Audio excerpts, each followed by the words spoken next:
Bagong kinatawan ng isang one tahanan party list, formal ng iprinoklama ng COMELEC. Meron palang party list na ganyan, isang tahanan. Paano yung dalawa ang tahanan, tatlo ang tahanan? Isa lang daw lang ay. Oo. Tina Nolasco, Manila Girl, please come in.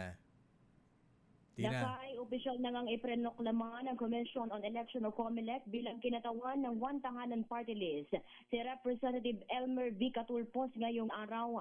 Si Catulpos ay fourth nominee ng partido na siyang pumalit sa nagbitiw sa pwestong si Nathaniel Odocado. Bagamat fourth nominee, siya ang pumalit sa posisyon dahil sa nagbitiw din sa kanilang nominasyon ang second at third nominees ng nasabing partido. Kaya otomatikong fourth nominee ang kapalit sa nabakanting pwesto. Matatanda ang nagbitiw si Odocado sa pwesto dahil anya sa health reason at upang magkaroon ng oras sa kanyang pamilya.